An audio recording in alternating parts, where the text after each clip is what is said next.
In a world where nations are intertwined like a complex web, the concept of international relations may seem like a modern construct. But is it? Let's unravel the mystery behind this apparent enigma. International relations, contrary to popular belief, isn't a recent phenomenon. Its roots stretch back to the dawn of civilization, evolving and adapting through the centuries, shaping the world as we know it today. Imagine a time when nations, separated by vast oceans and towering mountains, tried to understand and relate with one another. A time when leaders guided by principles or driven by ambitions navigated the intricate maze of diplomacy and conflict. International relations have always been a part of our collective story, influencing our societies, economies, and cultures in ways more profound than we often realize. As we embark on this journey, we uncover the story of international relations, a tale as old as civilization itself. To understand the evolution of international relations, we must travel back in time to a world vastly different from ours. Our journey begins in ancient times, when nations, or rather city-states, first began to interact with each other. Picture the Mesopotamian city-states, the cradle of civilization, where diplomacy and trade began to shape the dynamics between these early political entities.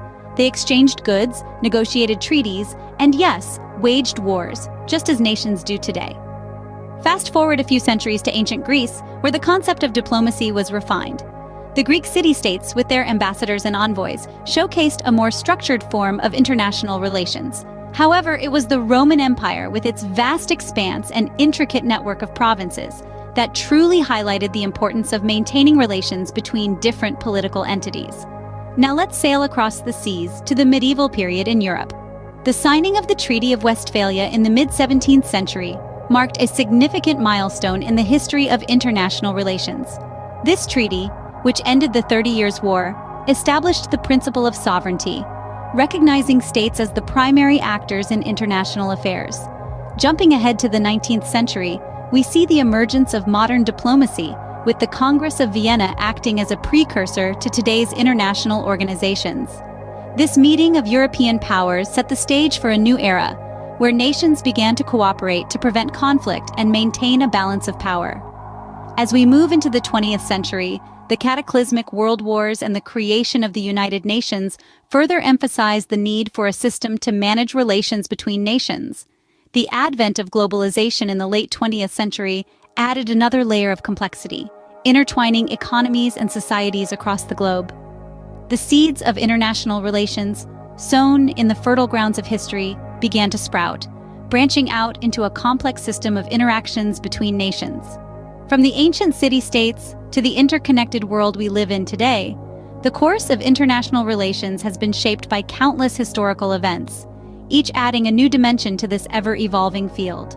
As the world changed, so did the dynamics of international relations, adapting and molding itself to fit the ever-evolving global landscape.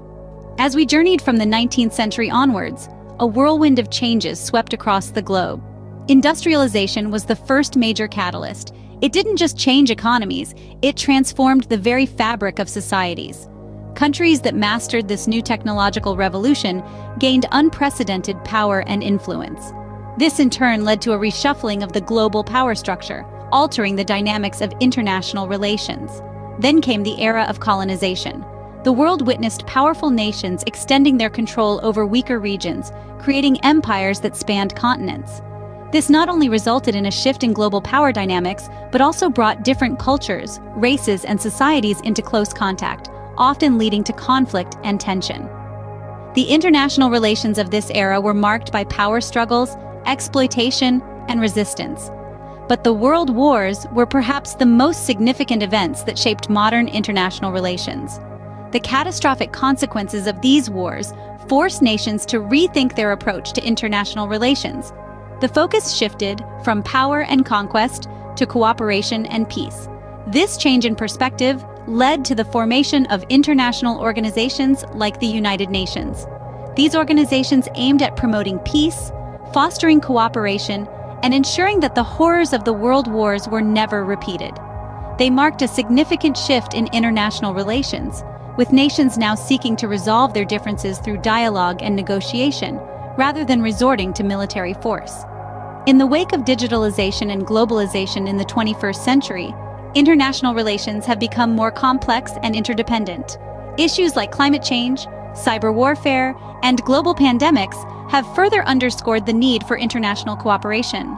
The international relations of today are a testament to centuries of evolution, a reflection of our shared history and collective progress.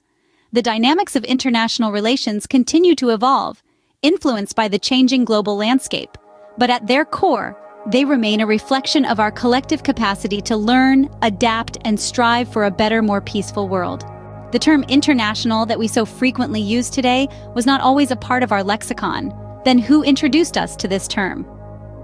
Let's take a trip back to the 18th century, where we meet Jeremy Bentham, a British philosopher who was way ahead of his time. Bentham, known for his work in ethics and legal philosophy, coined the term international. He used it to describe a new realm of law that governed the interactions between nations. With this term, Bentham unlocked a new vocabulary that allowed us to better understand and navigate the complex web of relationships that exist between countries. His contribution laid the groundwork for the study of international relations as we know it today. Now, having journeyed from the birth of international relations to its modern form, let's take a step back and reflect on some key takeaways. Firstly, the study of international relations is not just a theoretical exercise, it's a practical, real-world necessity. It helps us to understand the dynamics of power, peace, and conflict between nations, which in turn guides policy decisions and diplomatic strategies. Secondly, the evolution of international relations reflects the changing nature of the world itself. As the global landscape shifts, so too does the way nations interact with each other. With the advent of technology, globalization, and emerging challenges like climate change, the field of international relations continues to adapt and evolve. Lastly, let's not forget the crucial role of individuals like Jeremy Bentham in shaping this field. It's through the vision and insights of these historical figures that we've been able to develop our understanding of international relations. As we stand on the shoulders of historical giants, understanding the evolution of international relations, we realize that this journey of nations interacting with each other is a never-ending saga, constantly evolving and shaping our world. Thank you for joining in this journey. Do subscribe and share videos. Keep watching until next time. Goodbye.